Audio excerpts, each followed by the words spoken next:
Friends, welcome to Raihana kitchen. இன்னைக்கு நம்ம கிச்சன்ல என்ன பார்க்க போறோம்னா ஒரு சமையல் தான். அம்மா இன்னைக்கு என்ன கடையில பண்ணியிருக்காங்கன்னா கார தோசை, கார சட்னி, அப்புறம் தேங்காய் சட்னி, அப்புறம் இது வடை, அதுக்கப்புறமா கேசரி, சேமியா கேசரி. நீங்களும் ட்ரை பண்ணுங்க. நீங்களே ட்ரை பண்ணுங்க. Thank you. Bye. அஸ்ஸலாமு அலைக்கும். Welcome to Raihana kitchen. இன்றைக்கி நம்ம சமையல் வீடியோ பார்க்க போகிறோம். இந்த வீடியோ கண்டிப்பாக உங்கள் எல்லாருக்கும் ரொம்ப யூஸ்ஃபுல்லாக இருக்கும். ஸோ வீடியோவை ஸ்கிப் பண்ணாமல் லாஸ்ட் வரைக்கும் பாருங்கள். நம்ம சேனலுக்கு இப்போ தான் நீங்கள் ஃபஸ்ட் டைம் வரீங்க, இன்னும் சப்ஸ்கிரைப் பண்ணலை அப்படின்னா ப்ளீஸ் நம்ம சேனலை சப்ஸ்கிரைப் பண்ணிக்கோங்க.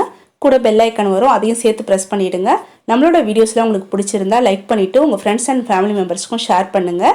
இன்றைக்கி நான் பார்த்தீங்கன்னா காம்போ ரெசிபி தான் செஞ்சு காட்ட போகிறேன். அதுவும் பிரேக்ஃபாஸ்ட்டுக்கு செய்கிற மாதிரி கண்டிப்பாக எல்லாருக்கும் ரொம்ப பிடிச்ச மாதிரியான ரொம்பவே டேஸ்டான ஒரு பிரேக்ஃபாஸ்ட்டாக இருக்கும். நீங்கள் எல்லாரும் மிஸ் பண்ணாமல் ட்ரை பண்ணி பார்த்துட்டு உங்களுக்கு எப்படி வந்துச்சு அப்படிங்கிறத கீழே கமெண்ட்டில் மறந்துடாமல் சொல்லுங்கள். இப்போ ஃபஸ்ட்டு நம்ம பார்த்தீங்கன்னா மார்னிங் பிரேக்ஃபாஸ்ட்டு செய்கிறதுக்கு காலையிலேயே நீங்கள் வடைக்கு ஊற வச்சாலே போதும். நீங்கள் நைட்டே வேணாலும் ஊற வச்சுக்கலாம். நான் காலையில் தான் ஊற வச்சுருக்கிறேன். 1 கப்பு உளுந்துக்கு 1/4 கப்பு ரைஸ் எடுத்துருக்கிறேன். ரைஸ் பார்த்தீங்கன்னா புழுங்கல் அரிசி, பச்சரிசி எது வேணால் எடுத்துக்கலாம். இப்போ இது ரெண்டத்தையும் நல்லா வாஷ் பண்ணிவிட்டு நல்ல தண்ணி ஊற்றி தனித்தனியாக ஒரு 1 ஹவருக்கு ஊற வச்சாலே போதும்.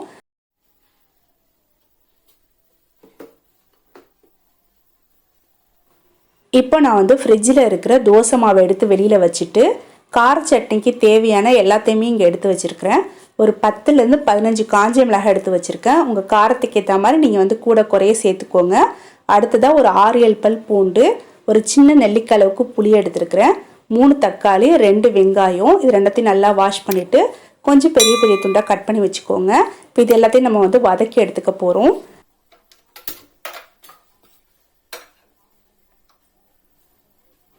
இப்போது ஸ்டவ் ஆன் பண்ணிவிட்டு ஒரு பேன் வச்சு 2 டேபிள் ஸ்பூன் ஆயில் ஊற்றி ஆயில் நல்லா சூடானதும் நம்ம எடுத்து வச்சுருக்கிற எல்லா பொருளையும் 1 by 1 சேர்த்து நல்லா வதக்கிக்கலாம்.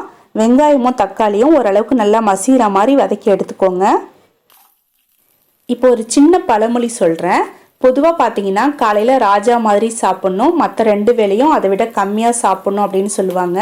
ராஜா மாதிரி சாப்பிட்ணும் அப்படிங்கிறது நம்மளுக்கு பிடிச்ச மாதிரி வயிறார நல்ல திருப்தியாக ருசி சாப்பிட்ணும். அதுதான் ராஜா மாதிரி சாப்பிட்றது அப்படின்னு சொல்லுவாங்க. இது நம்ம என்ன புரிஞ்சுக்கணுன்னா காலை சாப்பாடு எந்த அளவுக்கு முக்கியம் அப்படிங்கிறது தெரிஞ்சுக்கணும். அது மட்டும் இல்லாமல் நம்ம காலையில் கொஞ்சம் ஹெவியாக சாப்பிட்டா கூட அன்றைக்கி ஃபுல்லாக நம்மளுக்கு நிறைய வேலைகள் இருக்கும். நம்ம காலையில் எழுந்திரிச்சோம் அப்படின்னாக்கா வீட்டில் இருந்தாலும் சரி, இல்லை வெளியில் வேலைக்கு போனாலும் சரி, நம்மளுக்கு நிறைய வேலைகள் இருக்கும். ஸோ கொஞ்சம் ஹெவியாக சாப்பிட்டா கூட சீக்கிரமாக ஜீரணமாயிடும். இப்போது கார சட்னிக்கு வதக்கி ஆற வச்சாச்சு. அடுத்ததாக தேங்காய் சட்னி அரைச்சிடலாம். இதுக்கு பொட்டுக்கடலை, தேங்காய், பச்சை மிளகாய், இஞ்சி, புதினா இது எல்லாத்தையும் ஒன்றா சேர்த்து கொஞ்சமாக தண்ணி ஊற்றி கெட்டியாக அரைச்சி எடுத்துக்கலாம். அடுத்து நம்ம கார சட்னியை தாளிச்சிக்க போகிறோம். நம்ம வதக்கி ஆற வச்சுருந்தோம் இல்லையா, அதை மிக்சியில் போட்டு நல்லா கெட்டியாக அரைச்சி எடுத்துக்கிட்டேன். அடுத்ததாக ஸ்டவ் ஆன் பண்ணிவிட்டு ஒரு பேன் வச்சு 1/2 டேபிள் ஸ்பூன் ஆயில் ஊற்றி நல்லா சூடானதுக்கு அப்புறமா கொஞ்சமாக கடுகு, கொஞ்சமாக கருவேப்பிலை போட்டு நல்லா பொரிஞ்சதும் நம்ம அரைச்சி வச்சுருக்கிற கார சட்னியை சேர்த்துடலாம். அடுத்ததாக பார்த்தீங்கன்னா 1 கப் அளவுக்கு மிக்சியில் கொஞ்சமாக தண்ணி ஊற்றி நல்லா அலசிட்டு அதையும் இந்த கார சட்னியோடு சேர்த்து நல்லா கலந்து விட்டுட்டு டேஸ்ட்டுக்கு ஏற்ற மாதிரி உப்பும் சேர்த்துருங்க. உப்பு சேர்த்து நல்லா மிக்ஸ் பண்ணிவிட்டு மூடி போட்டு வச்சுருங்க. ஸ்டவ் மிதமான சூட்டில் வைங்க. இது நல்லா கொதித்து லைட்டாக எண்ணெய் பிரிஞ்சு வந்ததும் ஸ்டவ் ஆஃப் பண்ணிவிட்டு எடுத்து வச்சிடலாம். அடுத்ததாக சேமியா கேசரி செய்ய போகிறேன். எப்போதுமே நம்ம டைமுக்கு பிரேக்ஃபாஸ்ட்டு சாப்பிட்றதுனால நமக்கு வரக்கூடிய நிறைய நோய் நொடியிலிருந்து நம்மளை முடிஞ்ச வரைக்கும் பாதுகாப்பாக வச்சுக்க முடியும். ஸோ கண்டிப்பாக எல்லோரும் டைமுக்கு பிரேக்ஃபாஸ்ட்டு சாப்பிடுங்க. ஒர்க்கிங் டேஸில் நம்ம பிரேக்ஃபாஸ்ட்டுக்கு ஏதோ ஒன்று சாப்பிட்டுட்டு அவசரமாக வெளியில் கிளம்பி போயிடுவோம். இந்த மாதிரி லீவ் டைமில், அதாவது சண்டே அன்னைக்கு இல்லை மற்ற ஏதாவது லீவ் டைமில் நம்ம ஃபேமிலியோடு ஒன்றா சேர்ந்து இந்த மாதிரி நம்மளுக்கு பிடிச்ச மாதிரி வெரைட்டியாக சமைச்சு சாப்பிட்டு என்ஜாய் பண்ணலாம். ரொம்ப ஹாப்பியாக இருக்கும். இப்போது ஸ்டவ் ஆன் பண்ணி ஒரு பேன் வச்சுட்டு அதில் 2 டேபிள் ஸ்பூன் நெய் ஊற்றி அது நல்லா உருகி சூடானதுக்கு அப்புறமா நம்மளோட டேஸ்ட்டுக்கு ஏற்ற மாதிரி கொஞ்சமாக முந்திரியும் திராட்சையும் சேர்த்து லைட்டாக பொன்னிறம் ஆற மாதிரி வறுத்து தனியாக ஒரு பிளேட்டில் எடுத்து வச்சுருங்க. என்கிட்ட முந்திரி இல்லை அப்படிங்கிறதுனால நான் வேர்க்கடலை எடுத்துருக்கிறேன். வேர்க்கடலை சேர்த்து கேசரி செஞ்சு பாருங்கள், ரொம்ப டேஸ்ட்டாக இருக்கும். அடுத்ததாக இதே நெய்யிலேயே 1 கப்பு சேமியா சேர்த்து இதையும் லைட்டாக கோல்டன் ப்ரௌன் வரா மாதிரி ஃப்ரை பண்ணிக்கலாம். ஃப்ரை பண்ணிவிட்டு தனியாக எடுத்து வச்சுருங்க. அது நல்லா ஆறட்டும். அது ஆறிட்டுருக்க டைமில் நம்ம சட்னியை தாளிச்சிக்கலாம். ஒரு கடாயில் 1 ஸ்பூன் எண்ணெய் ஊற்றி நல்லா சூடு பண்ணிக்கோங்க. சூடானதுக்கு அப்புறமா 1/4 டீஸ்பூன் கடுகு போட்டுக்கோங்க. கடுகு வெடிச்சதும் கொஞ்சமாக பெருங்காயத்தூள், 1 கொத்து கருவேப்பிலை சேர்த்து நல்லா பொரிய விட்டு இதை அப்படியே எடுத்து அரைச்சி வச்சிருக்கிற தேங்காய் சட்னியோட சேர்த்துடலாம். அவ்வளோதான், தேங்காய் சட்னி சூப்பராக ரெடி ஆகிடுச்சு. இதை அப்படியே எடுத்து மூடி வச்சிடலாம். அடுத்து நான் சேமியா கேசரி செய்ய போகிறேன். இதுக்கு ஸ்டவ் ஆன் பண்ணி மீடியமாக வச்சுட்டு ஒரு பேன் வச்சுக்கோங்க. இந்த கப்பில் நம்ம 1 கப்பு சேமியா எடுத்தோம். ஸோ அதனால் இதே கப்லேயே தண்ணி அளந்து ஊற்றிக்கலாம். 1.25 கப்புலேருந்து 2 கப்பு வரைக்கும் தண்ணி சேர்த்துக்கோங்க. அதுக்கு மேலே சேர்க்கக்கூடாது. கூடவே கொஞ்சமாக டேஸ்ட்டுக்கு ஏற்ற மாதிரி சால்ட்டு, அடுத்ததாக 2 ஏலக்காவை இடித்து சேர்த்துக்கோங்க. அதுக்கப்புறமா உங்களுக்கு பிடிச்ச மாதிரி ஃபுட் கலர் சேர்த்துக்கோங்க. நான் எல்லோ கலர் சேர்த்துருக்கிறேன். என்கிட்ட ஃபுட் கலர் காலி ஆகிடுச்சு, கொஞ்சம் தான் இருக்குது. ஸோ இருக்கிற வரைக்கும் நான் சேர்த்துக்கிறேன். ரொம்ப கம்மியாக தான் இருக்குது, பரவாயில்ல, நான் இந்த அளவுக்கு சேர்த்துக்கிறேன். சேர்த்துட்டு நல்லா கொதிக்க வச்சுக்கோங்க. தண்ணி நல்லா கொதிச்சதுக்கு அப்புறமா நம்ம வறுத்து ஆற வச்சுருக்கிற சேமியான அது கூட சேர்த்துடலாம். சேர்த்துட்டு நல்லா வேக வச்சுக்கோங்க. தண்ணி ஓரளவுக்கு சுண்டி வந்ததுக்கு அப்புறமா நம்ம டேஸ்ட்டுக்கு ஏற்ற மாதிரி சுகர் சேர்த்துக்கோங்க. இந்த கேசரிக்கு சுகர் இவ்வளோதான் சேர்க்கணும் அப்படிங்கிற அளவுலாம் கிடையாது. நம்ம டேஸ்ட்டுக்கு ஏற்ற மாதிரி சேர்த்துக்க வேண்டியதான். பட் உங்களுக்கு கரெக்டான அளவு வேணும் அப்படின்னா 1 கப்பு சேமியானுக்கு 1/2 கப்புக்குள்ளே நீங்கள் சுகர் சேர்த்துக்கோங்க. அதுவே ரொம்ப கரெக்டாக இருக்கும். இப்போ நான் சுகர்லாம் சேர்த்துட்டு நல்லா மிக்ஸ் பண்ணிட்டேன். நம்ம சேர்த்துருக்க சுகர் நல்லா மெல்ட் ஆகுற வரைக்கும் மிக்ஸ் பண்ணிகிட்டே இருங்க. இது ஒரு 90%க்கு நல்லா சுகர்லாம் மெல்ட் ஆகி நம்ம சேர்த்துருக்க தண்ணிலாம் சுண்டி வந்ததுக்கு அப்புறமா இதை அப்படியே இறக்கி வச்சுருங்க. இது பார்த்தீங்கன்னா ஒரு 5-10 நிமிஷத்துலாம் சூப்பராக நல்லா தம்மாகி உதிரி உதிரியான கேசரி நம்மளுக்கு ரெடி ஆகிடும். இப்போ நான் ஒரு இறக்கி வச்சு ஒரு 5 நிமிஷம் ஆயிடுச்சு. கேசரி ரெடி. இதை அப்படியே எடுத்து வச்சிடலாம். அடுத்து நம்ம மெதுவடை செய்ய போகிறோம். நம்ம ஊற வச்சுருந்த உளுந்து அரிசி எல்லாத்தையும் அதில் இருக்கிற தண்ணியெல்லாம் வடிச்சிட்டு ஃபஸ்ட்டு நான் மிக்சியில் உளுந்து எடுத்து வச்சுருக்கிறேன். இதை ஜஸ்ட் ஒரு 2 சுற்று விட்டுக்கலாம். தண்ணி எதுவும் ஊற்றாமல் ஒரு 2 சுற்று விட்டுட்டு அதுக்கப்புறமா நம்ம ஊற வச்சுருக்கிற அரிசியை சேர்த்து கொஞ்சமாக லைட்டாக தண்ணி தெளித்து நம்ம எப்போதும் வடை மாவுக்கு எப்படி அரைச்சி எடுப்போமோ அந்த மாதிரி நல்லா கெட்டியாக நல்லா வெண்ணெய் மாதிரி அரைச்சி எடுத்துக்கோங்க. இப்போ நான் மெதுவடை செய்கிறதுக்கு வெங்காயம், பச்சை மிளகாய், கருவேப்பிலை எல்லாத்தையுமே கட் பண்ணி ரெடியாக எடுத்து வச்சுருக்கிறேன். கூடவே டேஸ்ட்டுக்கு ஏற்ற மாதிரி கொஞ்சமாக சால்ட்டு சேர்த்துட்டு அரைச்சி வச்சுருக்கிற வடை மாவையும் சேர்த்துடலாம். வடை எண்ணெய் குடிக்காமல் இருக்கிறதுக்காக 1லேருந்து 2 டேபிள் ஸ்பூன் வரைக்கும் ரவா சேர்த்துக்கோங்க. வறுத்த ரவா, வறுக்காத ரவா எது வேணால் சேர்த்துக்கலாம். சேர்த்துட்டு அடுத்ததாக 1 ஸ்பூன் மிளகு எடுத்து 1 பாதியமாக உடச்சி அதையும் சேர்த்துட்டு நல்லா வடை மாவை கலந்துக்கோங்க. நல்லா மிக்ஸ் பண்ணி எடுத்து வச்சுட்டு அடுத்ததாக ஸ்டவ் ஆன் பண்ணி ஒரு கடாய் வச்சு தேவையான அளவுக்கு எண்ணெய் ஊற்றி நல்லா சூடு பண்ணிக்கோங்க. எண்ணெய் நல்லா சூடானதுக்கு அப்புறமா நம்ம எப்போதும் வடை தட்டி போட்டு எப்படி பொரிச்சு எடுப்போமோ அந்த மாதிரி நல்லா பொரிச்சிட்டு எண்ணெயெல்லாம் வடிச்சிட்டு எடுத்துருங்க. அவ்வளோதான், சூப்பரான ரொம்ப டேஸ்டான மெதுவடை ரெடி ஆகிடுச்சு. மெதுவடை யாருக்கு தான் பிடிக்காது, எல்லாருக்குமே ரொம்ப பிடிக்கும்.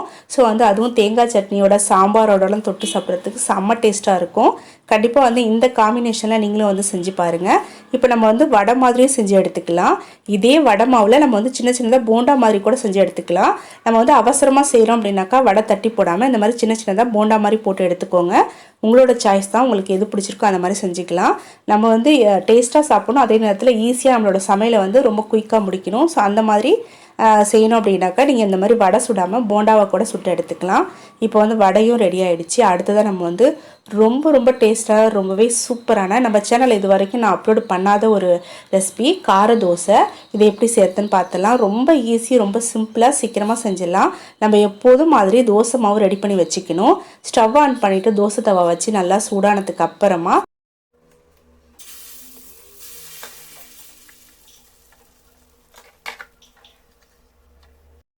இந்த மாதிரி நல்லா மெல்லிசாக தோசையை ஊற்றிட்டு ஒரு 3 நிமிஷத்துக்கு மூடி போட்டு வேக வச்சுக்கோங்க.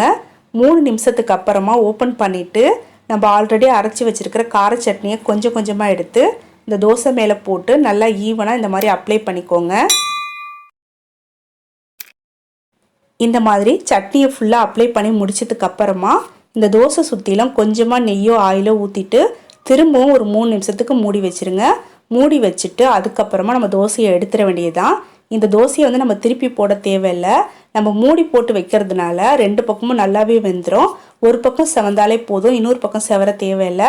திருப்பி போட்டுட்டிங்க அப்படின்னாக்கா அந்த சட்னி ஃபுல்லாக தோசை தவால ஒட்டிக்கும். ஸோ அதனால் திருப்பி போடாதீங்க. இந்த மாதிரி சுட்டு எடுத்துக்கோங்க.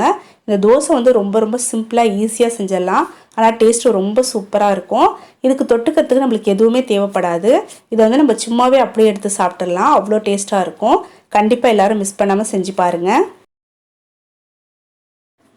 ஓகே ஃப்ரெண்ட்ஸ், அவ்வளோதான். நான் எல்லாத்தையுமே சமைச்சு முடிச்சிட்டேன். அடுத்ததாக என் ஃபேமிலியோட ஒன்றா உட்காந்து சாப்பிட்டு என்ஜாய் பண்ண போகிறோம். நம்ம என்ன சமைக்க போகிறோம் அப்படிங்கிறத பிளான் பண்ணிவிட்டு அதுக்கு தேவையான எல்லாத்தையுமே வாங்கி ரெடியாக வச்சிட்டோம் அப்படின்னாக்கா சமையல் வந்து டக்குன்னு முடிஞ்சிடும். ரொம்ப ஈஸியாகவே செஞ்சு முடிச்சிடலாம். இதே போல் கண்டிப்பாக நீங்கள் எல்லாரும் மிஸ் பண்ணாமல் ட்ரை பண்ணி பார்த்துட்டு உங்களுக்கு எப்படி வந்துச்சு அப்படிங்கிறத கீழே கமெண்ட்டில் சொல்கிறதுக்கு மறந்துடாதீங்க. நம்ம ஃபேமிலியில் இருக்கிறவங்களுக்கு நம்ம எப்போதுமே பிரேக்ஃபாஸ்ட்டுக்கோ டின்னருக்கு ஒரே மாதிரி செஞ்சு கொடுத்து அவங்களுக்கும் சாப்பிட்டு போர் அடிச்சிருக்கோம். ஸோ என்னைக்காச்சும் ஒரு டைம் வந்து இந்த மாதிரி கொஞ்சம் டைம் எடுத்து கலர்ஃபுல்லாக வெரைட்டியாக சமைச்சு கொடுங்க. அவங்க வந்து ரொம்ப இன்ட்ரெஸ்டிங்கோடு சாப்பிடுவாங்க. அவங்க சாப்பிட்றத பார்க்குறதுக்கே நம்மளுக்கும் ரொம்ப ஹாப்பியாக இருக்கும். அதாவது நம்ம கையால் சமைச்சு கொடுக்குறத ஒருத்தவங்க வந்து ரொம்ப இன்ட்ரெஸ்டிங்காக வயிறார சாப்பிடும்போது நம்மளுக்கு ரொம்ப ஹாப்பியாக இருக்கும் இல்லையா? ஸோ அதனால் என்னைக்காச்சும் கொஞ்சம் டைம் எடுத்து இந்த மாதிரி வந்து வெரைட்டியாக சமைச்சு சாப்பிட்லாம். அடுத்து நம்மளோட சேனலில் ரொம்ப இன்ட்ரெஸ்டிங்கான ஒரு வீடியோ தான் நான் அப்லோட் பண்ண போகிறேன். அது பார்க்குறதுக்காக எனக்காக வெயிட் பண்ணுங்கள். இன்ஷால்லா நான் சீக்கிரமே அப்லோட் பண்ணுறேன். இந்த வீடியோ உங்களுக்கு பிடிச்சிருக்கு, யூஸ்ஃபுல்லாக இருக்குது அப்படின்னு நினச்சிங்கன்னா பார்த்துட்ருக்க எல்லாருமே மறந்துடாமல் லைக் பண்ணிவிட்டு இந்த வீடியோவை உங்கள் ஃப்ரெண்ட்ஸ் அண்ட் ஃபேமிலி மெம்பர்ஸ்க்கும் ஷேர் பண்ணுங்கள். இன்ஷால்லா அடுத்து ஒரு இன்ட்ரெஸ்டிங்கான வீடியோவில் நம்ம சீக்கிரமாக மீட் பண்ணலாம். அது வரைக்கும் தேங்க்யூ. அஸ்ஸலாமு அலைக்கும். பாய்.